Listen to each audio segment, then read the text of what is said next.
Waal is an artist, a writer,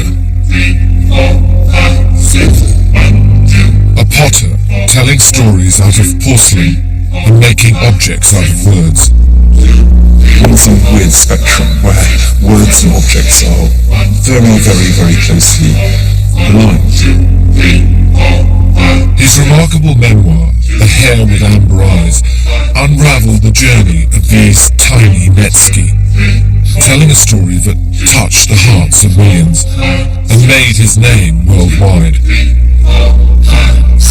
But now he's taking his pots to America in the hope that he can finally unite his life as a writer and as a maker. It's a little of a night terror, actually, to be honest, because, you know what, screwing up in New York is about as bad as it gets. Imagine follows Edmund during an extraordinary year.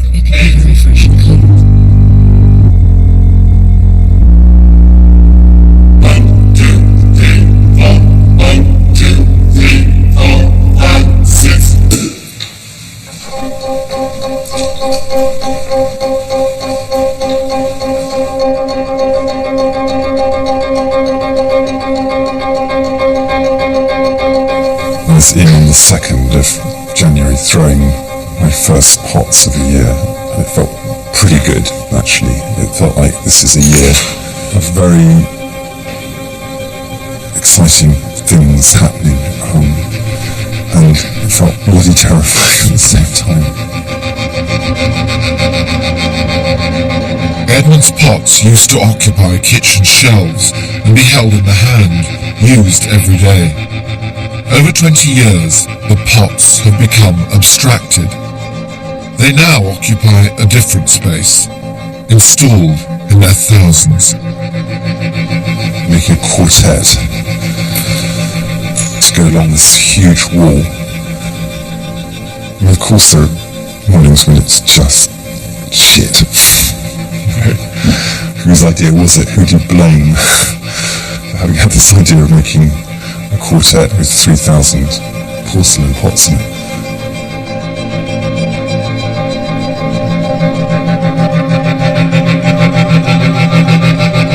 The quartet will be the centerpiece of a huge exhibition at the Gagosian Gallery in New York, Edmund's first show in America. But this year will not only be about making. There's a new book to write, and the legacy of the Hare with Amber Eyes to deal with. There's the sort of afterlife of my last book, which is sort of more under control now, but still keeps on coming back.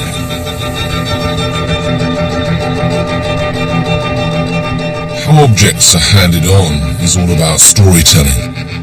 I am giving you this because I love you, or because it was given to me. Because I bought it somewhere special, because you will care for it, because it will complicate your life.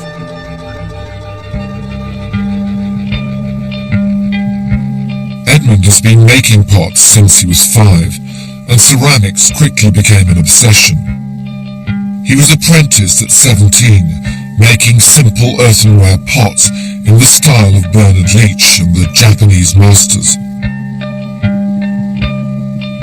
Edmund travelled to Japan in 1981 to further his studies, and it was here that he would encounter the Netski for the very first time. The 264 Netski were handed down through Edmund's family, the Ephrussis. Once a Jewish banking dynasty to rival the Rothschilds, they lost everything as Europe teetered on the brink of the Second World War. But against all odds, the Netski survived.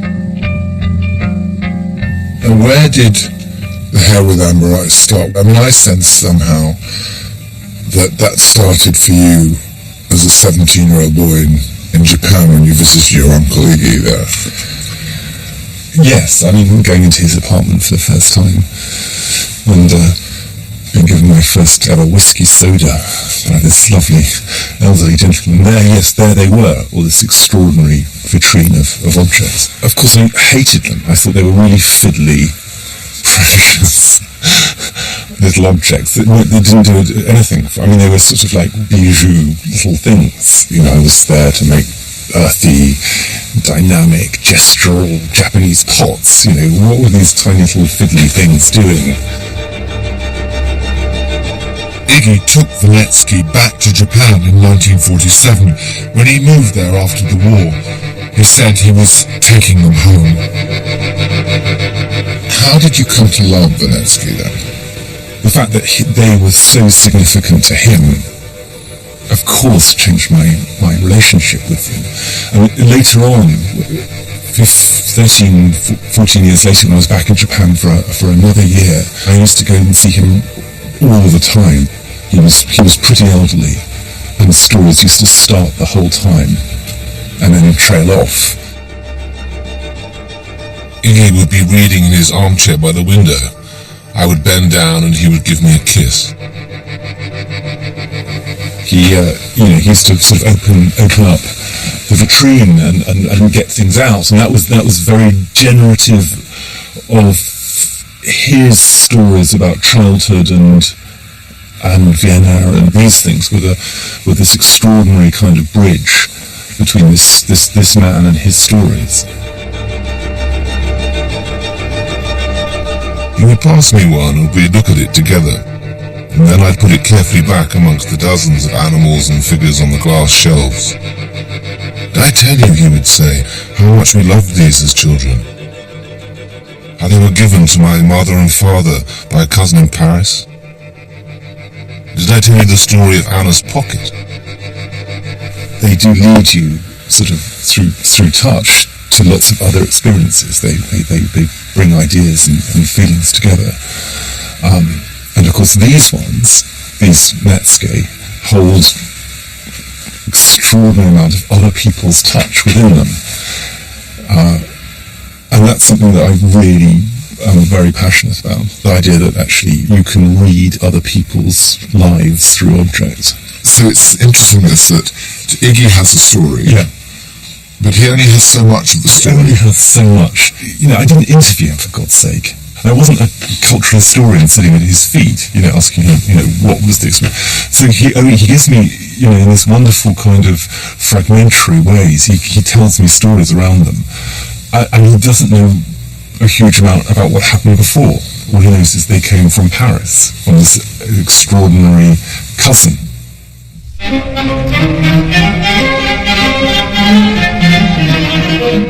These were collected by Charles of Russy. Yeah, he was a cousin of my great-grandfather. Charles was a tremendously interesting art critic, art collector, lover of people. This is the boating party by Renoir, and there at the back is Charles of Russy, friend and patron to the Impressionists. He collected paintings by Manet, Degas and Monet, and even became the model for Marcel Proust's Charles Swann. So Charles buys all these Netsuke because they are hugely seductive things. You know, you pick them up, you roll them in your hands, you pass them around, you pass them to your lover, you pass them to your dinner guests, you pass them to, you know, some poet who's there by chance. Because they're little eroticized things to start conversations. Charles actually gives it away to this very beloved cousin of his, this younger man who's getting married, happens to be my great-grandfather, Victor. And then they go to Vienna. So these little things go to this very big place. And that's kind of the next part of the story.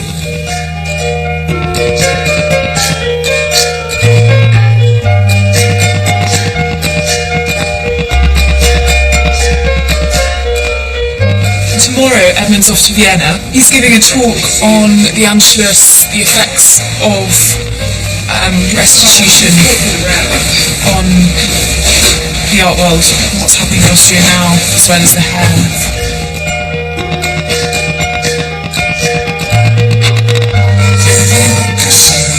75 years since the Anschluss, since Hitler walked into Austria and was met by cheering crowds, and Austria just capitulated in this extraordinary way. It was a cataclysm for Vienna, and it couldn't be a more kind of charged moment to do a talk about restitution and memory and what it all means. So I basically hadn't slept for a week.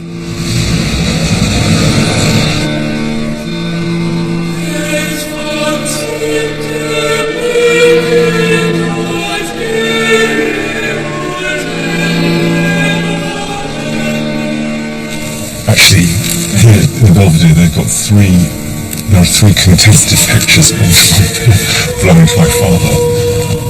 So, three pictures that were in the family collection in 1938, in that building there,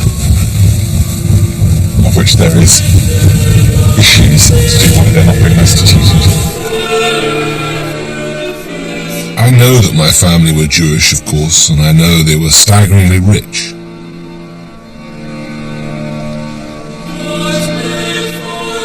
I want to know what the relationship has been between this wooden object that I'm rolling between my fingers, hard and tricky and Japanese, and where it has been. I want to know what it has witnessed.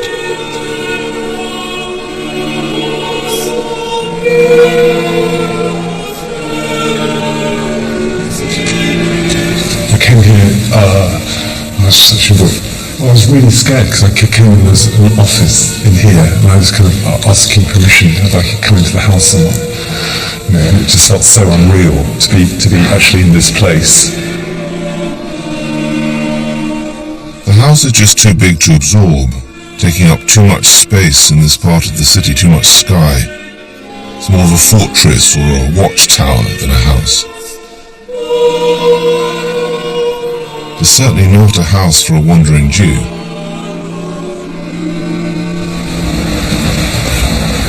How about this? I don't know when the last time a member of the family was on this balcony. You have to just imagine, 75 years ago, what was happening, on those nights.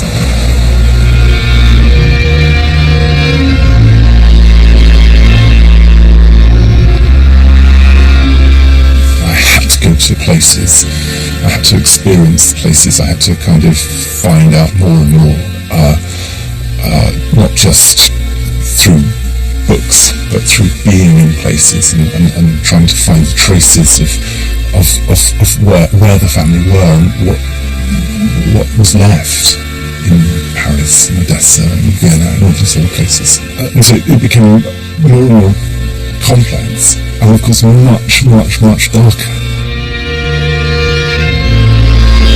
And it is on that first night that the sounds of the street become shouting in the Efrusi courtyard, echoing around the walls and off the roof.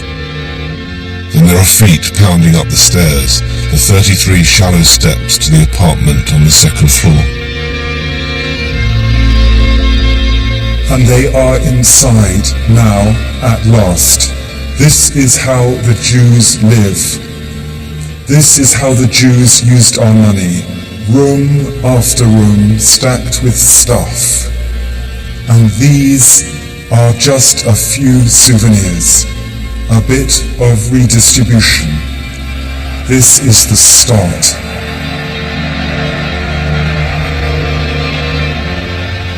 And they drag the desk out into the corridor.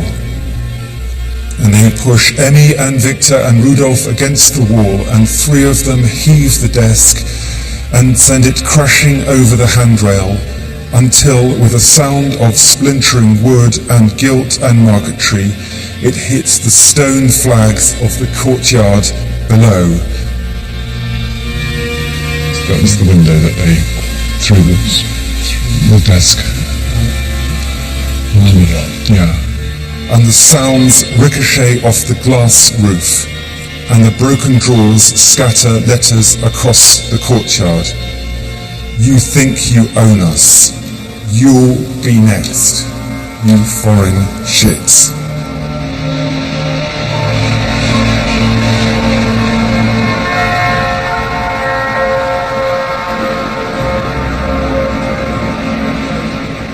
years after being published, The Hare with Amber Eyes is still selling and has been translated into 22 languages. Edmund of Waal is now no longer just a potter, he is also a world-famous writer. Thank you ever so much. Lovely. Of course, immediately I'm in conversation with lots of people. I wonder if you ever come to Zurich or Switzerland, because that's where I live. And I have some Jewish friends that would be marvellous if you could... It's not just elderly, diasporic Jewish community in all around the world.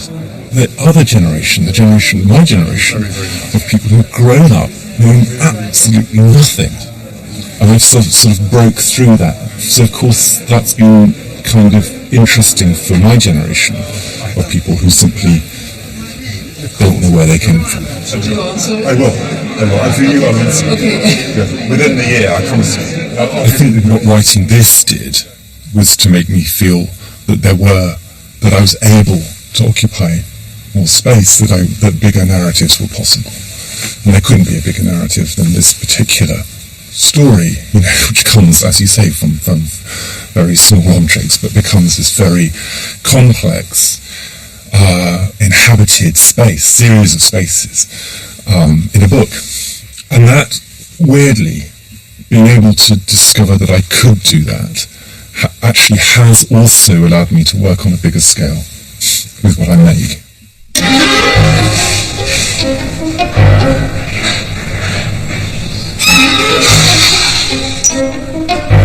In a couple of hours I'd have made 200 of these, and I suspect I need to make 600 of them. And my back is slightly counting those hours. As the pots for the exhibition begin to pile up, the need for more space has become critical. We are completely stuffed. I mean, this is why we're so desperate to move. I'm working here. We've got crates of things in, crates of things out. We've got maquettes, scale models of the galleries in New York. We're just completely full, and we just can't wait to move. So where do things get stored? I don't know. Just the id to the rest of the studio's ego. So we've got archive. This is the archive of all work going back to when I was apprenticed years and years and years ago. A pot that I made in 1900. Scared because National Gallery wants to borrow the photo album of this ball that my great grandmother went to in 1900. I don't know what the fuck it is. It's somewhere in here. I've got to a completely different place where the work and the scale of things and the kind of capacity to do projects and to write and think and do all that stuff as well as make very big installations in a garage down the road. I was completely screwed. So I had to find a bigger space. The new space is a former gun factory in South London, a pleasingly destructive backstory for a porcelain studio. We have moved into the new studio, so it's really exciting. So we've spent the last week unpacking. Hi Edmund. Are you working in your new space? This is day 2 of the new studio.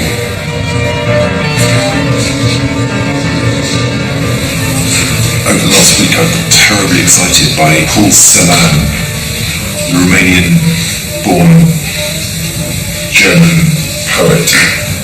He invents a word talking about what happens when poetry happens, which is breath-turn, Atemwunder. It's an extraordinary thing about breathing and silence and poetry. possibilities of what poetry can and can't do. Suddenly worked out the shape of the show in terms of words. So it's kind of brilliant, actually. More later.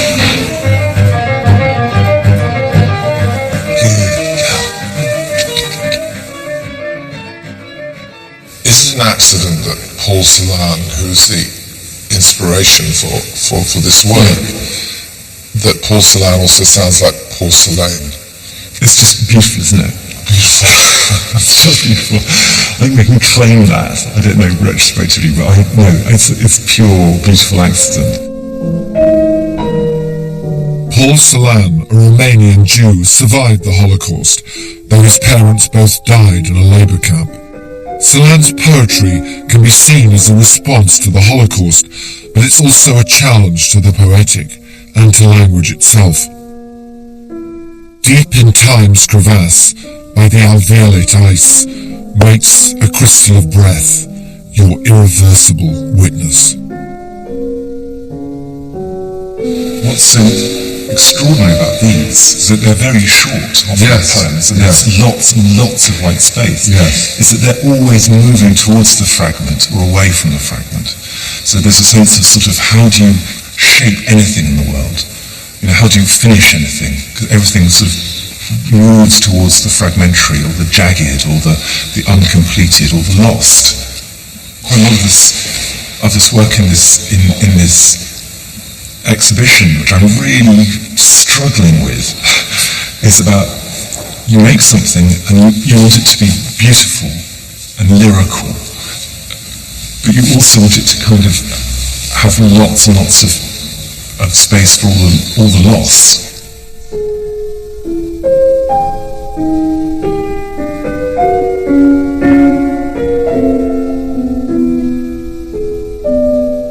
That work over there, that's got a musical reference. Yeah, I mean, I heard it said, it's called, and it's 12 vitrines, each with 5 very simple objects in it, and it's Berg. It's my conversation with the early music of Alban Berg.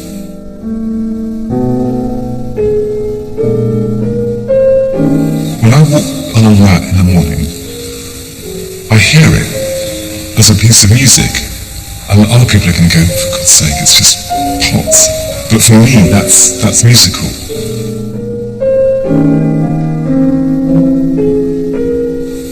But I absolutely hear it. And when I write something, it has a shape. I'm on some weird spectrum where words and objects are very, very, very closely aligned. Please go slightly down on the left-hand side. So you want to go up your end, hand your end. You see,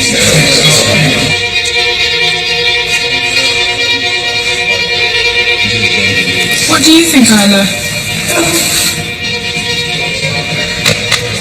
There's almost always music when I'm making, and sometimes when I'm writing too.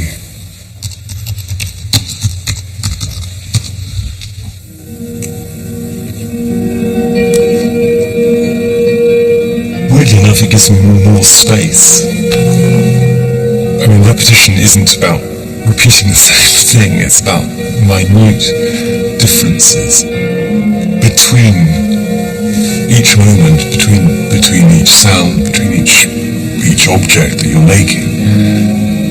It gives you a kind of much steadier way of thinking through ideas. I mean, doesn't that make you want to make things? I mean, doesn't it? I mean, how could it not make you want to make things?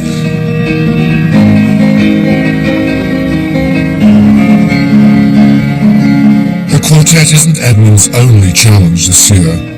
His publisher is expecting the manuscript of his new book in 18 months' time.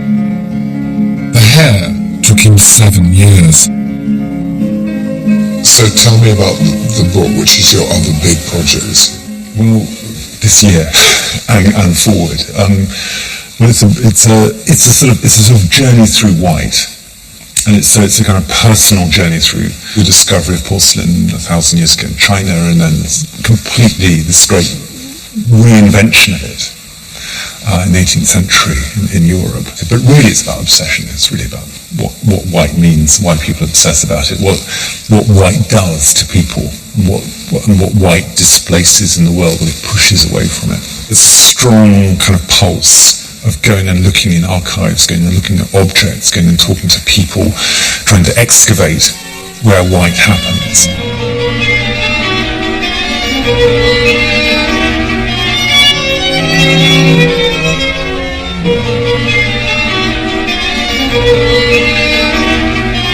While the pots are being glazed for the Gagosian show, Edmund is on a research trip for the new book with his son Matthew. They're looking for the very first piece of porcelain that made it from east to west, brought to Venice by the great explorer Marco Polo. We're in Venice because, well, for about 7 reasons. But the real reason is to be here with him. With Matthew. It's really entirely batshit. We're actually on a trip to try and see whether we can find this extraordinary bowl. It's a really good story. It's supposed to have been carried back by Marco Polo in 1175 or something like that. Except no one admits to having it.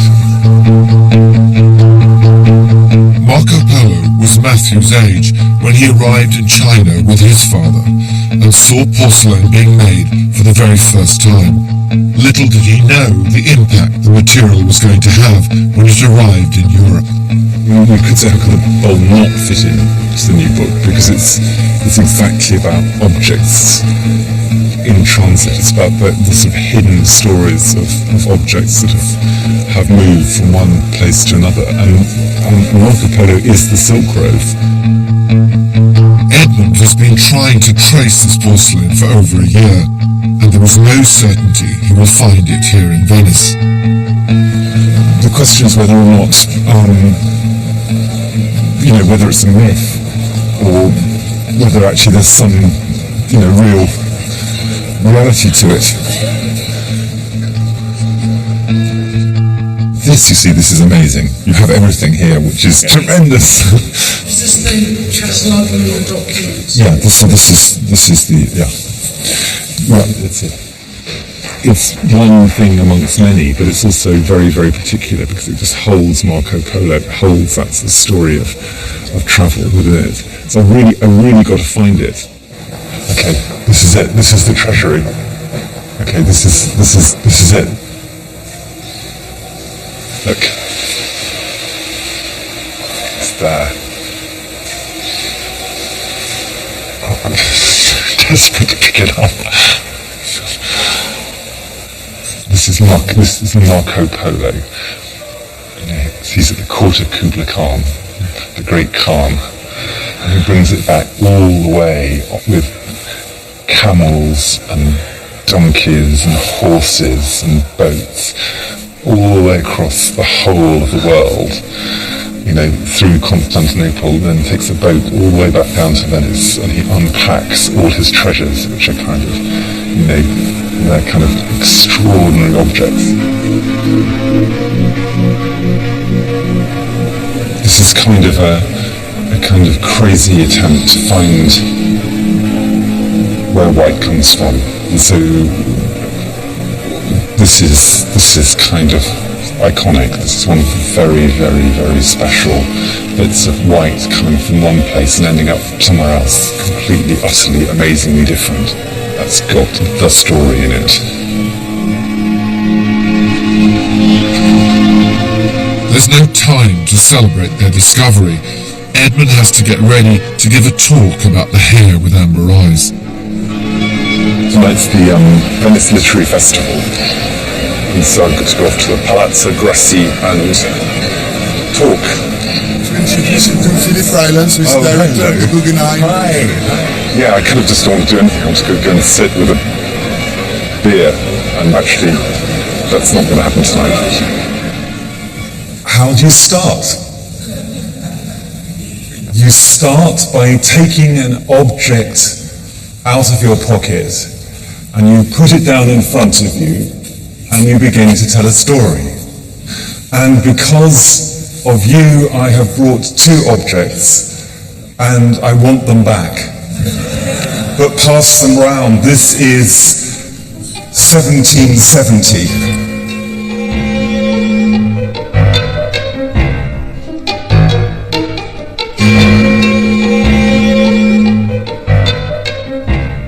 Like Panetsky, Edmund's own work is displayed in vitrines. With this, there are a couple of things I've been thinking about. Collections of objects held together in time and space. Back at the studio, he begins to install the quartet for the Gagosian show. We might need to have some very loud Steve Reich or something on, something kind of, just to kind of move away from the thinking bit.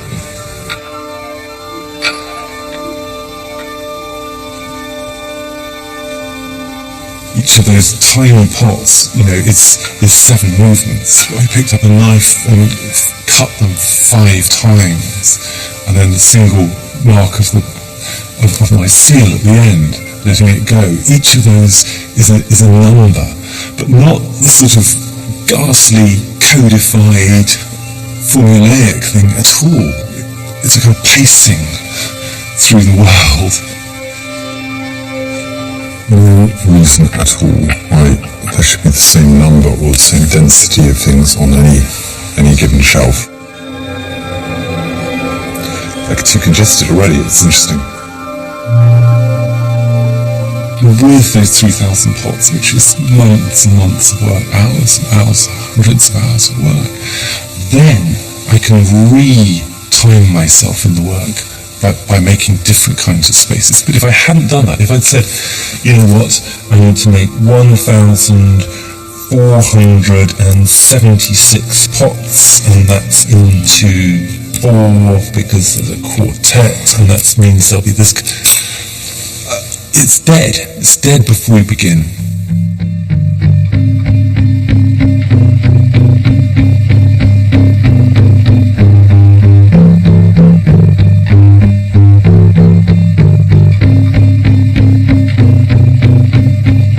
Not everything in Edmund's life is white. For the New York show, he's been making a series of new works in black. These pots share their story with the very beginnings of white and Edmund's new book. He's in Germany, where the very first European porcelain was made, solving what was considered to be one of the great mysteries of the age. Dresden, there's this extraordinary place. It's incredible place where black porcelain becomes white porcelain.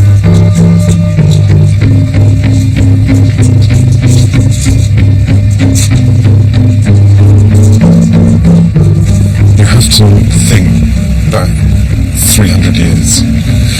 You are a collector. What's the thing that's the most esoteric, the most rarefied, the thing which tells you that is most special, has this aura around it? Well, it's porcelain. What do? You find people who tell you all the time, I can make it, I'm great, and they all fail. And then you come across an alchemist who tells you that he can do it, and that's what this journey is about. It's in search of this particular man, this particular alchemist, who said, "Do you know what? I can do it." And he really, really fucked up because he told Augustus the Strong that he could do it, and therefore was locked up. He was locked up with this enormous, terrible threat hanging over him. And the threat was, make porcelain or die. We should actually be hanging by our own workshop, actually.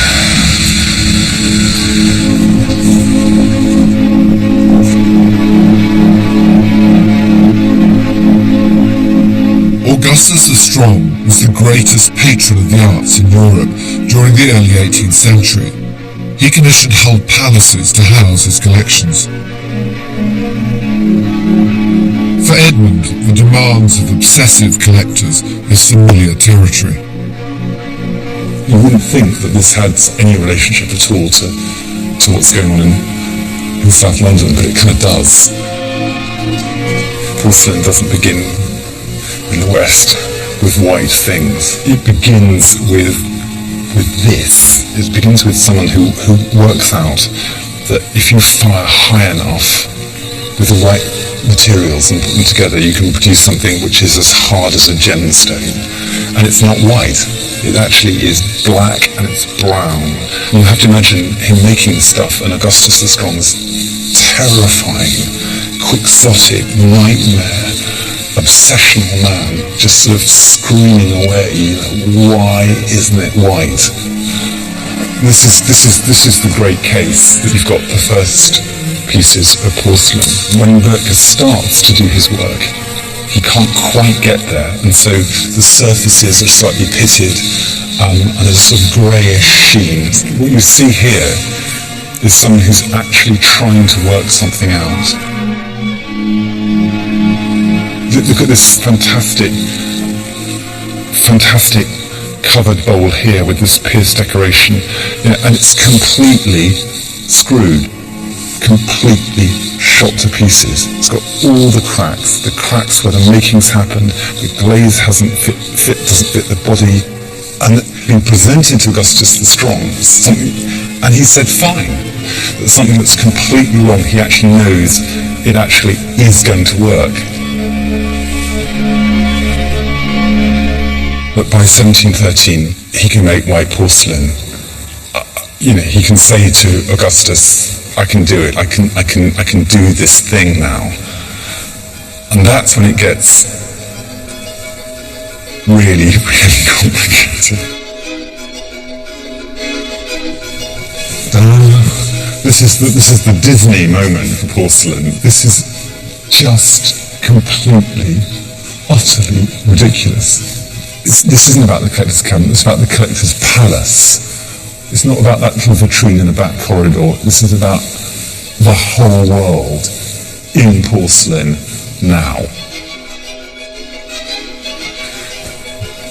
Here was this sad bear. This is about bringing one material from right the way across the world, reinventing it, and then discovering what you can do with it. So it's completely about space, about how much space porcelain can take up, and in this case, a lot of space. So of course, how can I not be excited by that? And that's what I'm trying to do, is to occupy a lot of the world through porcelain, and it happens here first. Every single time you come away from a research trip, you feel like you've found something, and you realise that beyond that thing you found are months and months and months of research. Last book I thought I'd do in about 6 months, and it took almost 7 years. So I just pray my publishers on watching this, because God knows how long I'm going to take on this book.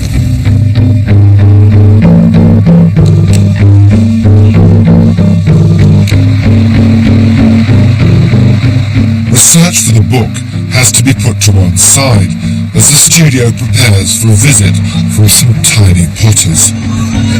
My daughter's primary school, 60-odd kids are going to be making pots here. The story we're going to tell is going to be a story about a journey. So here we've got images of journeys. Does anyone recognise any of them? Favouritism. Anna, start us off. James and Giant Peter. The Gagosian works all around. We're making a big installation together.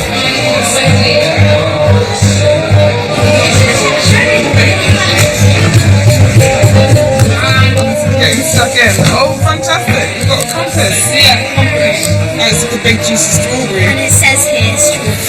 Just in case we were confused.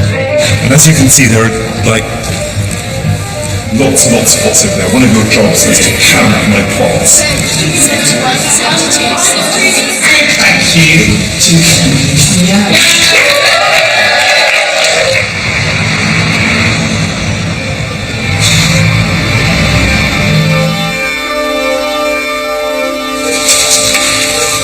Having survived the school trip, the quartet is packed away and shipped out.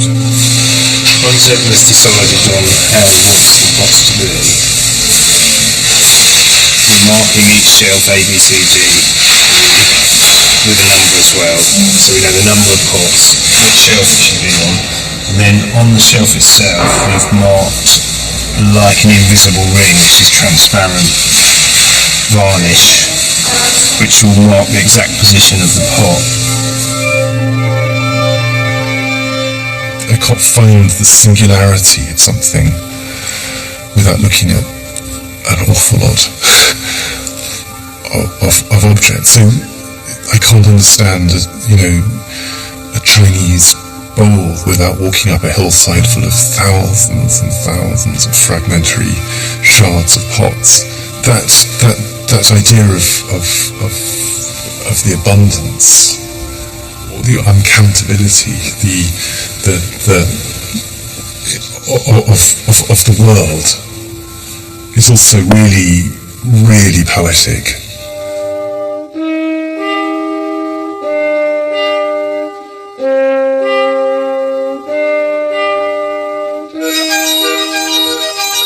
And nowhere in the world is there historic porcelain in greater abundance than in the archives of the V&A in London. After the extravagance of Dresden, Edmund is looking for the more humble beginnings of white here in England. We're here because this is me searching for this extraordinary man called William Cookworthy.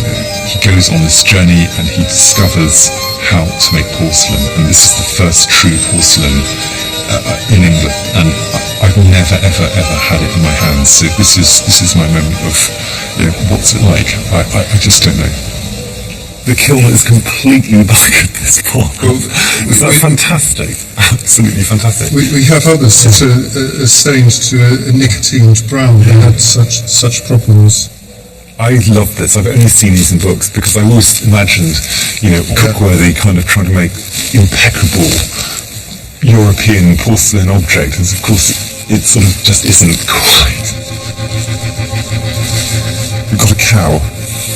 It's an object of ambition, but not of great beauty. If you think about Augustus the Strong, surrounded by incredible Baroque music and life-size porcelain figures, and you've got Cookworthy making his cow sitting amongst daisies.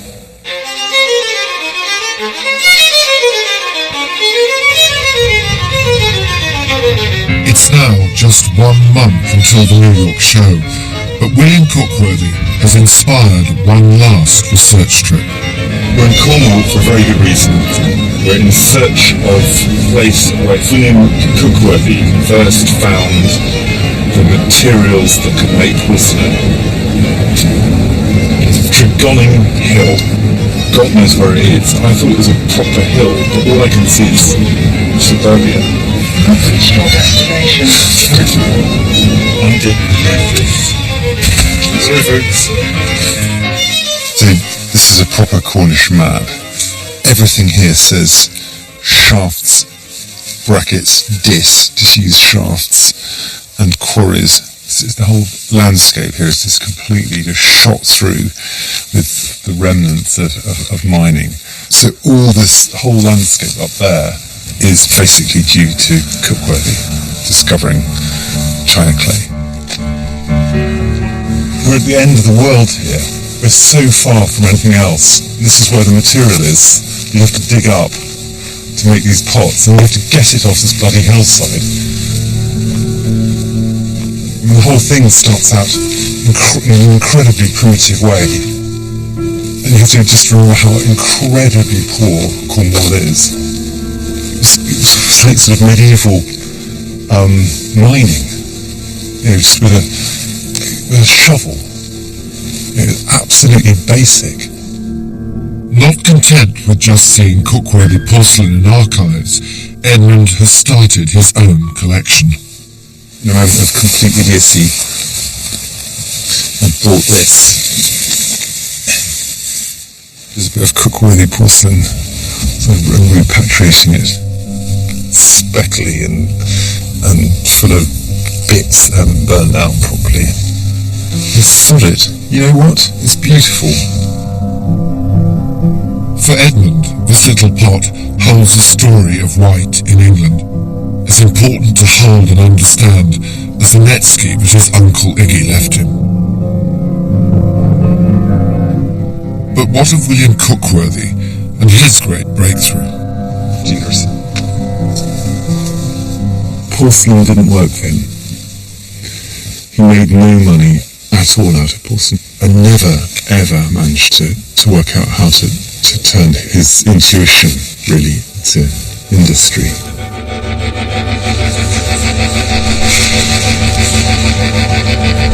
The show is imminent and Edmund is about to leave for New York. It's a different scale, it's a different audience, it's a very tough audience.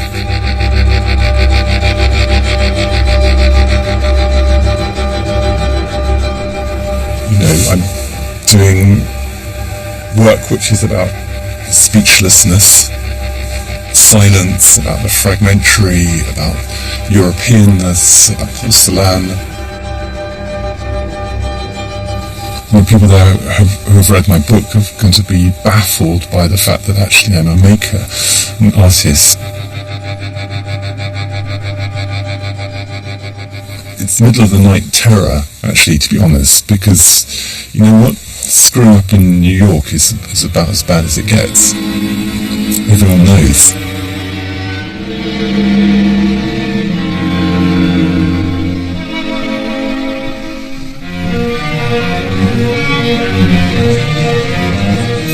Yes, we're here to,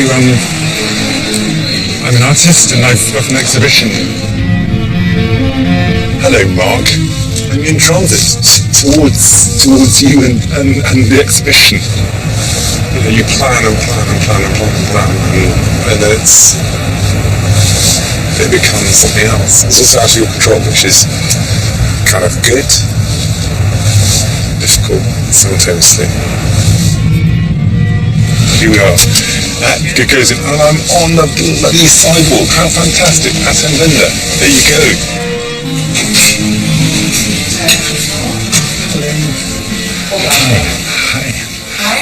Hi. I'm Edmund. I'm Eliza. We're so excited. I'm very, very excited. Oh my God. Jesus. Whoa. Hello. You won't get much sense out of me for at least half an hour, I'm afraid. You really won't. You really won't.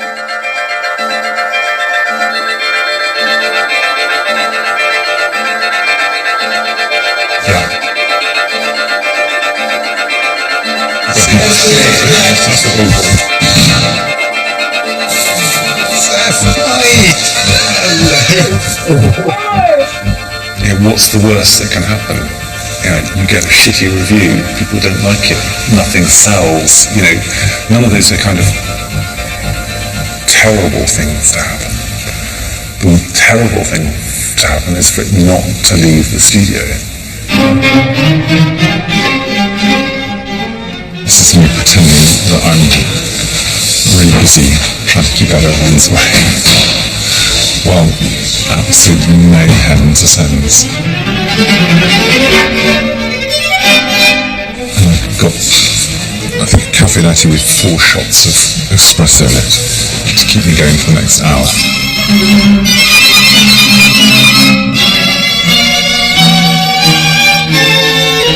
I mean, this show is by far the biggest show I've ever done. I mean, it's by far the most ambitious show I've ever done, but it's also kind of the show where I've really gone public.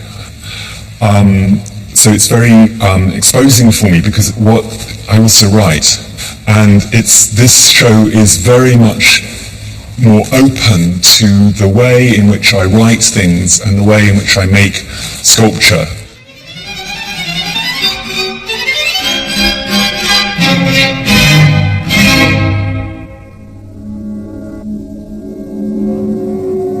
After all the months of work, the show is finally ready, and Edmund's wife, Sue, has arrived in New York just in time to steal a few quiet moments with her husband. And have they got a light well behind you as well? So light comes down here. Perspex? Perspex. Or in America, plexiglass. No, like Perspex. Well, I know, but no one understands what Perspex is. You have to say plexiglass.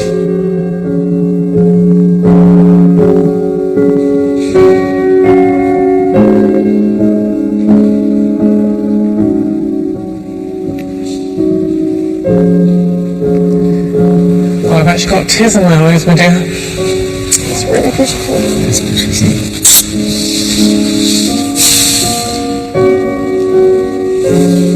Well, it's been quite a while, lovely. Get into this fight.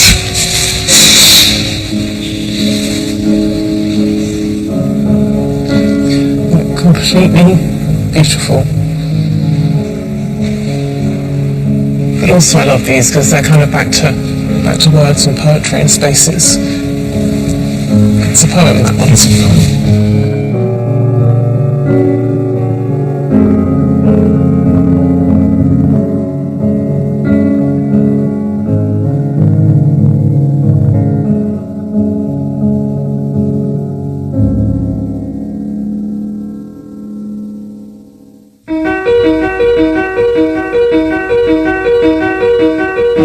September the 12th, the day of the opening at the Gagosian on Madison Avenue. This is the most influential commercial gallery in the world. And yes, Larry Gagosian, the don of the New York art scene, is here to see how Edmund fares.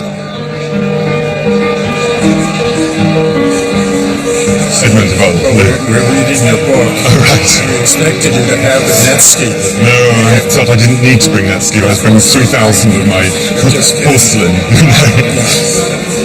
Thank you for writing such a beautiful book. I just read it last week and I was absolutely devastated and loved it, and it was gorgeous. Like many of the people here, curators, collectors, and the seriously wealthy, Larry Gagosian read the book and loved it. So he took a gamble on a show by an English potter. Wow, amazing. Some of these works have already sold for hundreds of thousands of dollars. It's kind of a little overwhelming. Well, you know, one of the things that interests me about this show is to try to figure out how we would react if we hadn't read The Hair with Amber Eyes. What would these objects mean to us? And in some way, what I find quite interesting is that you feel a need, an urgency to touch them. So looking at these objects is sort of take your breath away. This is where it all is. This is where it all, so it's such a beautiful space. It's such a beautiful space. Just sitting there looking at them earlier, and there's so many different ways you can look at this work. You could sit and look at a little group in a big work for 3 or 4 bucks and look at them for 5 minutes, which for a fidgety person like me is sort of rather extraordinary. Congratulations to you. How lovely. I'm so thrilled for Edmund. It's the most beautiful show he's ever done. Atom Bender is a real masterpiece, and I feel so excited when I see it, because I know where it started. Good to see you. Well, I feel very warmly welcomed, I have to say. Look at this. How objects get handled, used, and handed on is not just a mildly interesting question for me. It is my question. I have made many, many thousands of pots. I'm very bad at names. I mumble and fudge, but I am good on pots. I can read how an edge creates tension or loses it.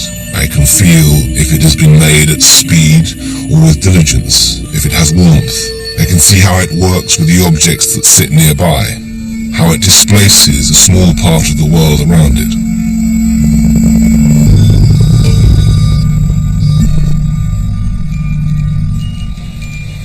You started making pots when you were 5 years old, and you're now in your 50th year this week.